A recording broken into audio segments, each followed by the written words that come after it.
Aku merasa gagal jadi seorang ibu karena gak bisa melahirkan secara normal. Saat itu tuh aku kesel banget sampai akhirnya aku banting dia. Bukannya aku gak bersyukur, tapi memang keadaannya aku secapek itu. Kayaknya anak aku gak butuh aku deh. Gak tahu pikiran itu datang dari mana. Aku saat itu pengen mencoba. Gimana waktu itu sholat lo, kok bisa sampai lo punya pikiran untuk bunuh?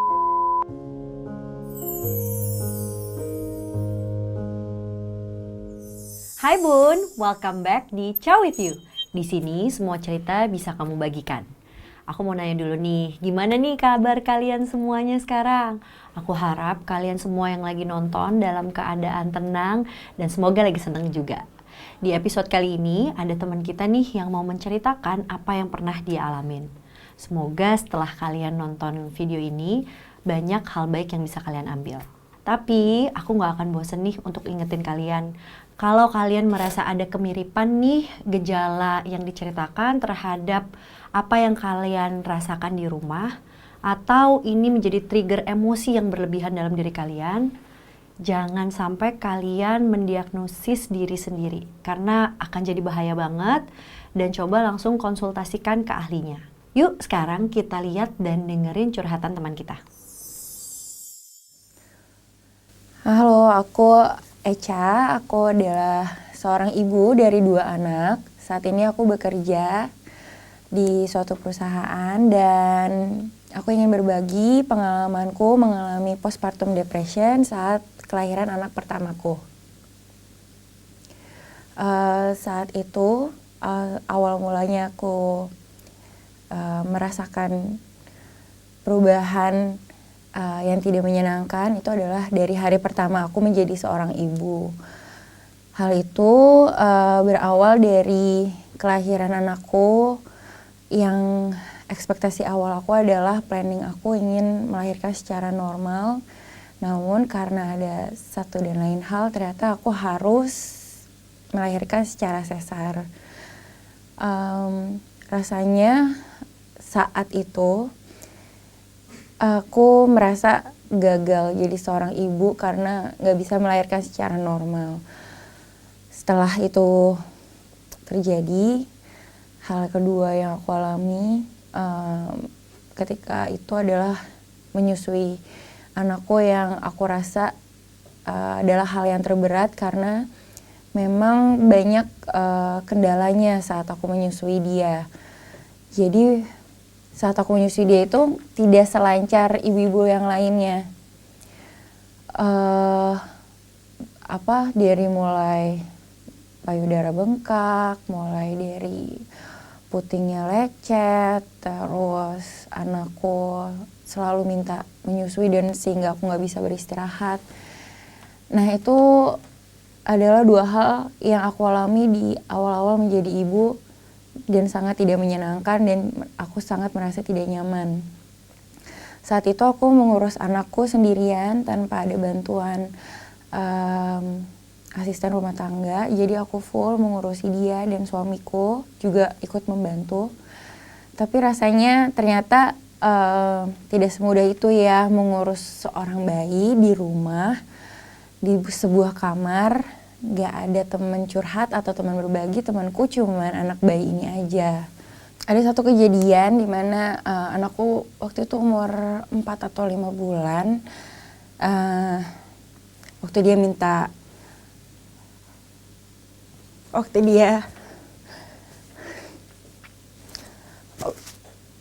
minta susu sama aku.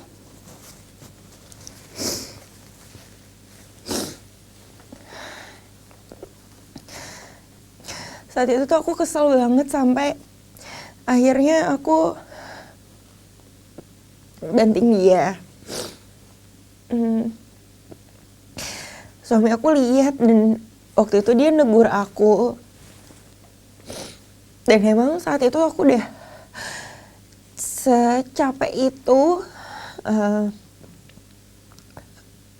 secapek itu mengurus anak aku. Aku tuh berusaha untuk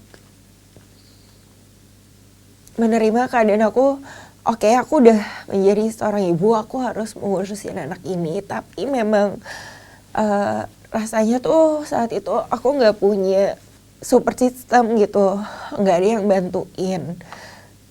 Pas aku lagi mau coba cerita ke temen aku, tanggapannya adalah ya aku harus bersyukur kalau udah dikaruniai seorang anak. Cuman ya bukannya aku nggak bersyukur, tapi memang keadaannya aku secapek itu.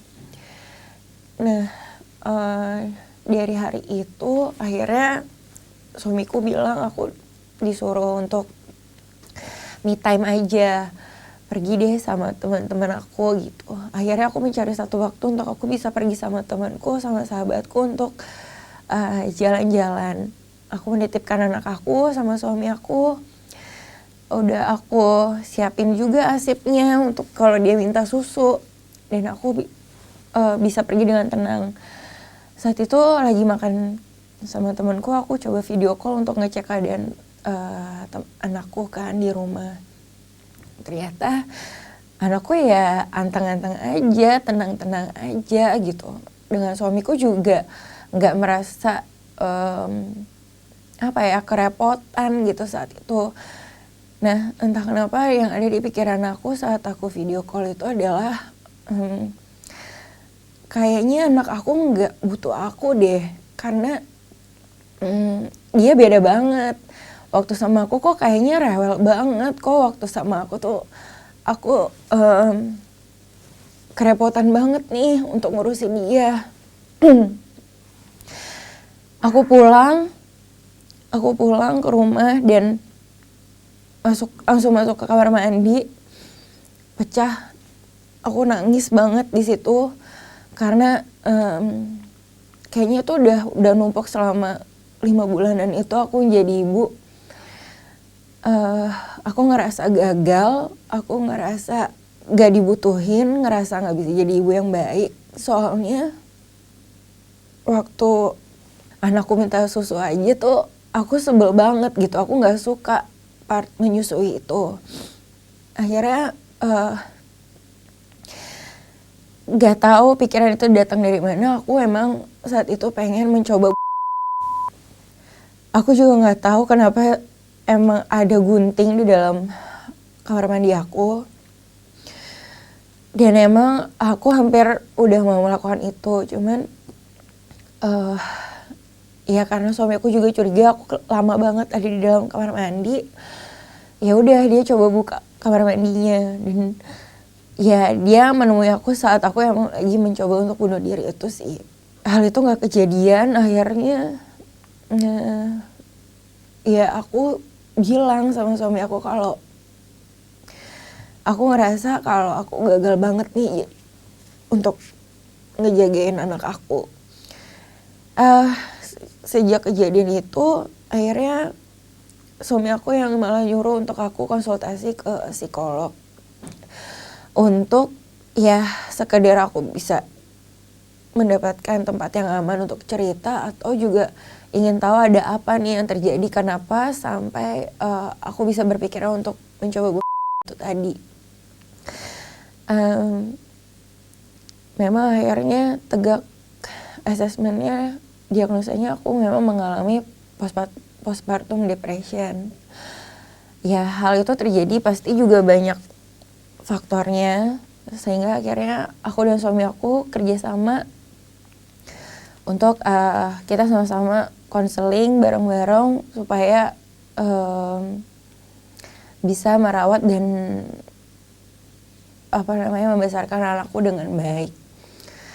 Aku waktu itu saat lagi konseling berjalan, ketika ada salah satu teman aku yang tahu gitu, ya lagi-lagi memang ada omongan kalau ya kan gimana waktu itu sholat lo kok bisa sampai lo punya pikiran untuk emangnya sholat lo masih banyak yang bolong ya. Jadi itu sampai sekarang aku masih inget banget, dan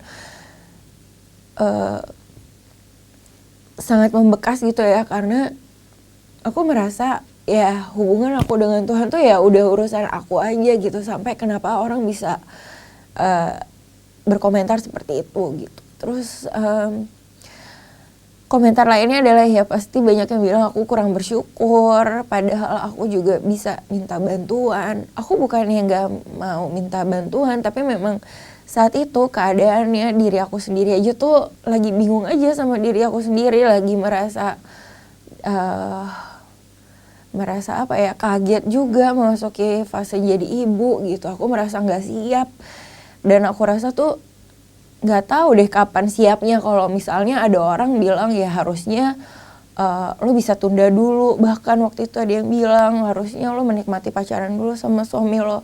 Ya aku juga nggak tahu kalau misalnya pacaran dulu terus apakah nanti setelah aku pacaran lalu punya anak itu emang aku juga akan siap, aku juga nggak tahu. Jadi banyak stigma saat itu yang muncul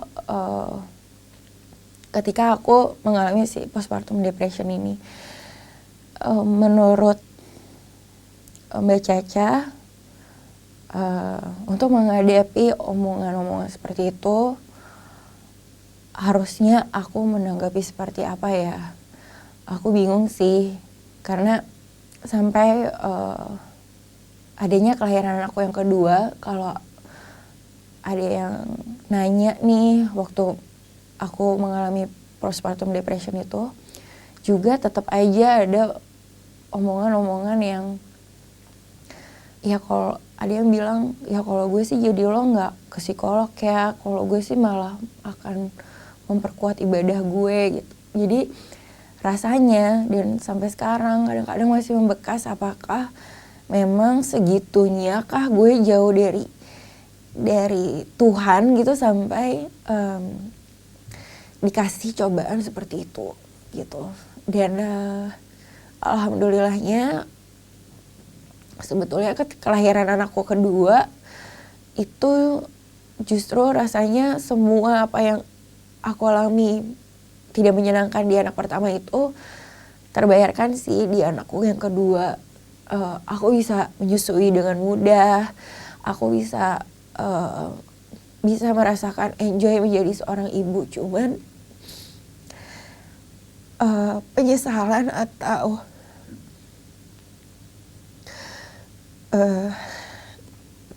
selalu ada pikiran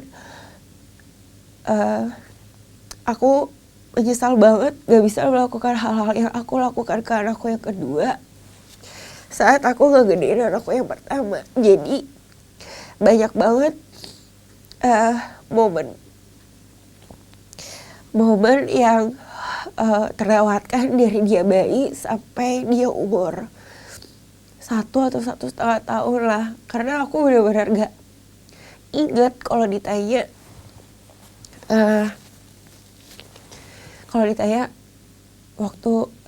waktu dia empati dikasih makan apa, atau aku nggak ingat waktu itu kapan ya aku benar-benar merasakan sayang banget sama dia gitu. Karena yang aku alami cuma aku sebel aja sama anak ini, aku nggak suka gitu, karena aku nggak suka banget melewati momen-momen menyusui itu tadi, membesarkan dia sendirian. Jadi aku juga bingung sih sekarang aku harus gimana ke anakku yang pertama supaya momen yang udah terlewatkan itu bisa aku bayar. Makasih. Echa, terima kasih banyak ya udah mau share pengalaman kamu. Aku tahu ini nggak gampang sama sekali, dan aku juga minta maaf nih. Tadi mungkin kelihatannya kamu sampai harus mengulang cerita yang mungkin nggak nyaman untuk kamu bagikan ke banyak orang, tapi kamu punya keberanian untuk membahas itu lagi. Dan untuk teman-teman semua yang nonton di sini, kembali lagi jika ada kesamaan, kemiripan gejala, langsung periksakan ke ahlinya gitu, karena memang self diagnosis akan bahaya sekali kalau misalkan memang sampai salah diagnosa, kita bisa malah mendapatkan treatment yang nggak sesuai juga dengan kebutuhan kita. Itu bisa membahayakan diri sendiri dan orang lain. Mungkin kalau kita ngomongin tentang postpartum depression, yang lebih umum orang temukan adalah postpartum blues. Postpartum blues itu memang sangat dipengaruhi oleh hormon, rasa lelah, dan juga perubahan peran yang baru pada orang tua. Dan ternyata ini tidak hanya dialami oleh wanita, tapi dialami oleh pria juga.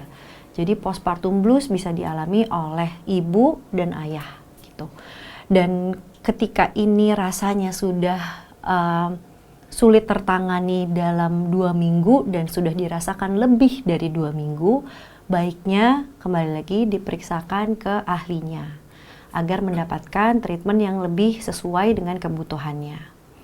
Dan tadi kalau misalkan Echa sempat nanya gitu ya, gimana ya cara menangani ketika orang-orang sekitar ini rasanya menghakimi permasalahan kita dan disamakan sama rasa tidak bersyukur. Dari semua yang kamu ceritakan tadi, bahkan aku yakin para ibu yang lagi denger di sini, yang lagi nonton juga bisa merasakan betapa bersyukurnya Echa memiliki buah hati, memiliki suami yang mau membantu, dan juga merasakan jadi seorang ibu yang sudah dinanti-nanti gitu anaknya. Tapi ternyata rasa bersyukur dan rasa lelah itu bisa terjadi berbarengan loh. Ketika rasa bersyukur itu cuma diukur dengan rasa bahagia yang tidak ada hentinya, memang itu jadinya lebih berat. Karena rasa lelah, rasa marah, rasa sedih itu juga perlu diproses. Sama prosesnya dengan rasa senang. Karena kita boleh loh sayang sama anak, merasa bersyukur sama kehadiran anak, tapi juga mungkin kesel sama perilakunya yang mungkin bikin kita menjadi kerepotan, kelelahan, dan itu nggak apa-apa. Karena ada kebiasaan gitu ya, perbandingan. Kita dari kecil diajarin, sebagai manusia diajarin 2 lebih sedikit daripada 3. Jadi perbandingan itu memang selalu ada dalam manusia. Tapi memang ketika kita udah dewasa, lalu kita mendengar komentar orang lain, membandingkan bagaimana kita berfungsi dibandingkan orang lain, rasanya kita akan selalu kurang. Karena selalu ada yang lebih baik dari kita, selalu ada yang menjalankan sesuai dengan harapan kita, dan rasanya kita semakin kecil lagi nilainya. Ketika orang mungkin menilai kita kurang bersyukur, mungkin hal itu bisa jadi traumanya terulang kembali, karena balik lagi, mungkin dari kecil rasa bersyukur itu beneran cuma diukur dari rasa bahagia aja.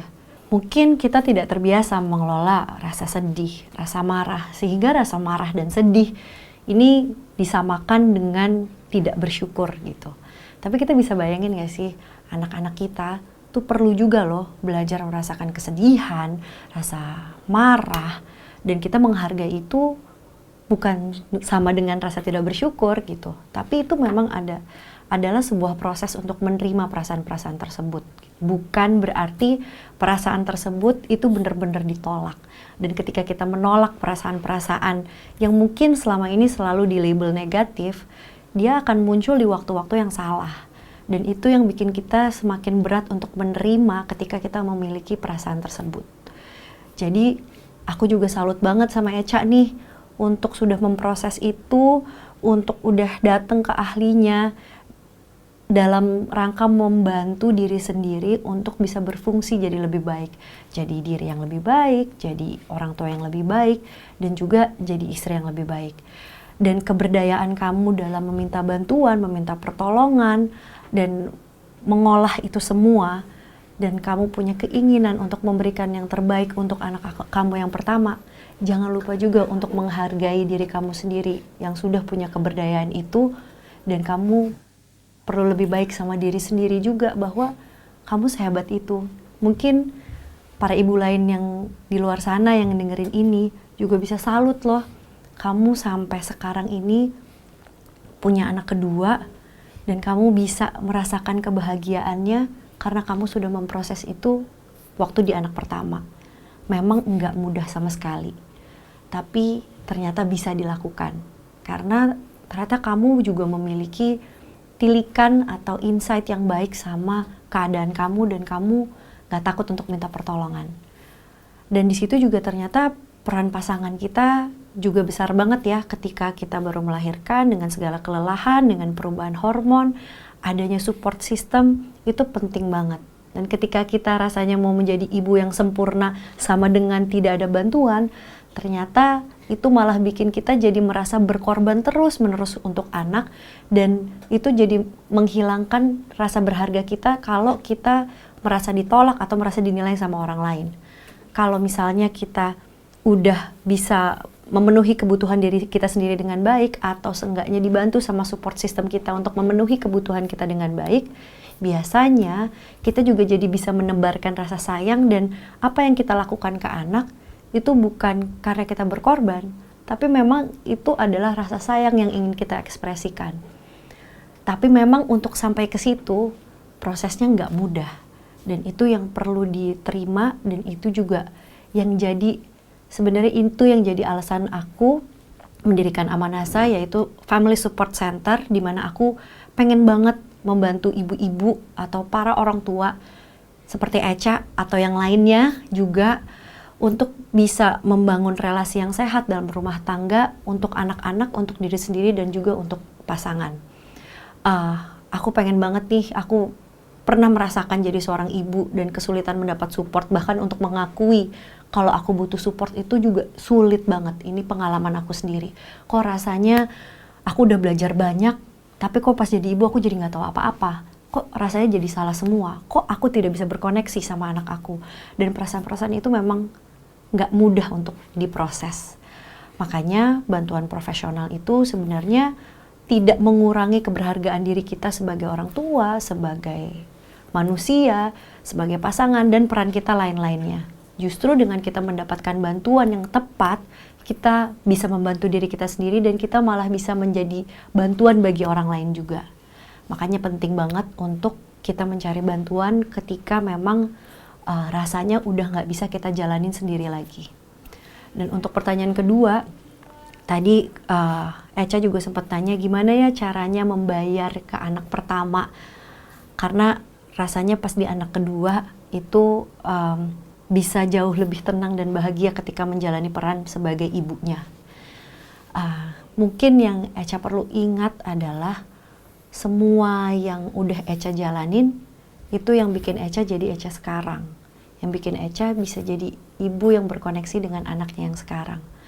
Jadi mungkin itu hal-hal yang dibutuhkan sama anak pertamanya Echa nih, bahwa ternyata mengakui kalau kita punya kelemahan atau kita jadi vulnerable itu nggak masalah. Contohnya ibu ketika lagi punya masalah atau merasa down, ibu cari bantuan. Dan itu pelajaran yang berharga banget buat anak, bahwa kesalahan itu nggak apa-apa, bahwa masalah mungkin masalah kesehatan mental yang mungkin selama ini orang ngelihatnya tabu, ternyata tuh bisa dilewati dengan baik loh, dengan penanganan yang sesuai.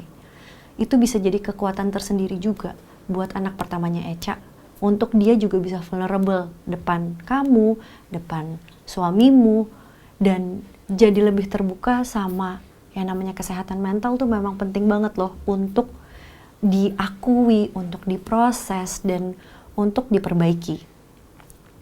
Dan mungkin di sini juga aku mau nitip pesan nih buat para support system ibu-ibu yang baru melahirkan. Ternyata ada beberapa hal yang perlu diperhatikan ketika kita mau menjadi support system yang baik untuk orang tua yang baru memiliki anak.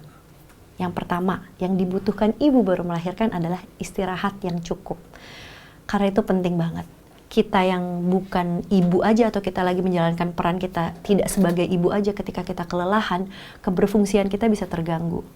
Karena lebih gampang ke-trigger, mungkin lebih gampang overthinking, dan segala macam lainnya.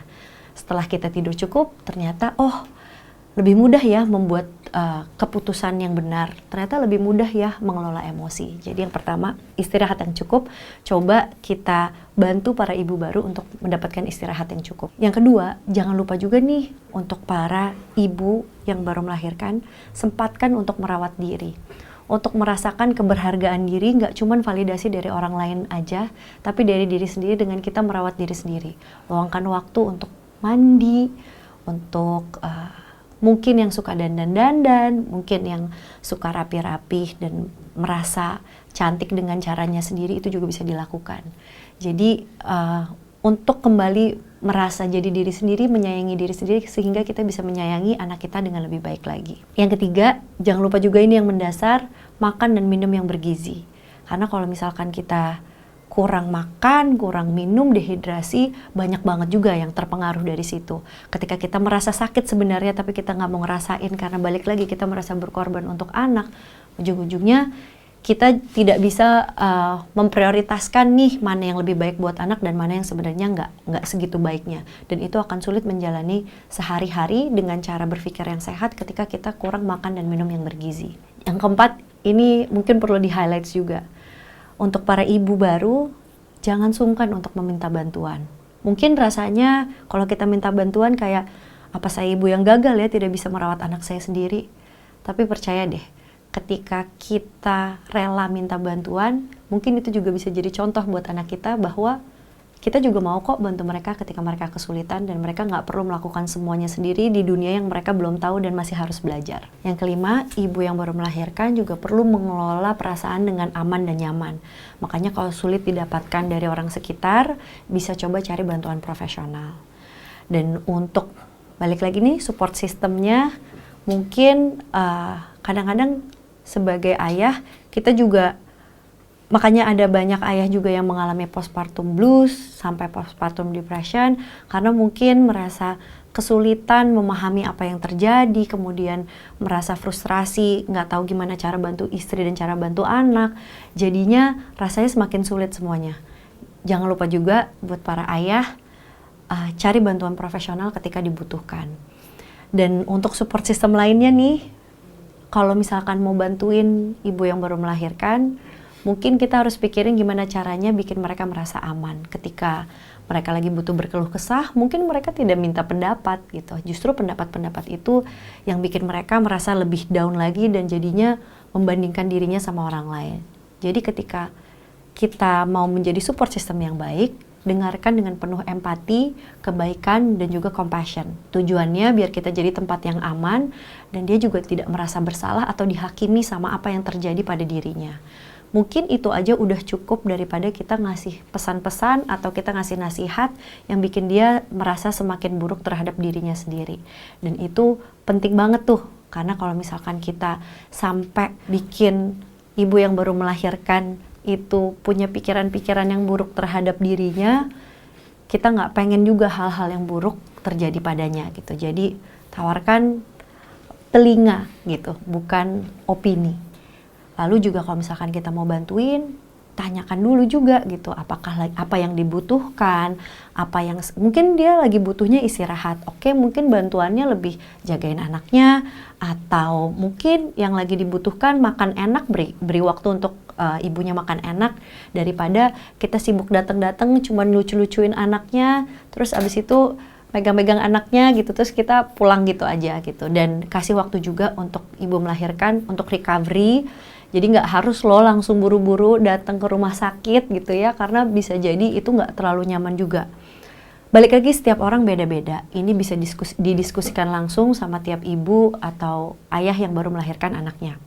Jadi disesuaikan aja, tapi kurang lebih intinya tadi udah aku jelaskan dan semoga ini bermanfaat buat kalian semua yang nonton. Menjadi seorang ibu adalah peran baru yang mungkin gak bisa kita bandingin dengan tugas, karena peran itu selama-lamanya. Kalau tugas itu kita masih bisa berhenti.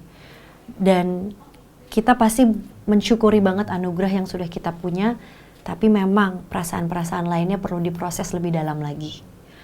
Anak itu jantung hati yang dititipkan oleh Tuhan untuk kita sebagai orang tua. Anak itu dititipkan, bukan perpanjangan tangan kita. Bukan anak kita yang kecil atau diri kita yang kecil. Jadi untuk melewati semuanya memang nggak mudah. Dan nggak mudah itu tidak sama dengan tidak bersyukur. Jadi coba rasakan semua perasaannya, karena ini juga akan mengajarkan hal yang berharga untuk anak kalian. Coba jalani prosesnya, sayangi dirinya, dan semuanya pasti akan ada caranya.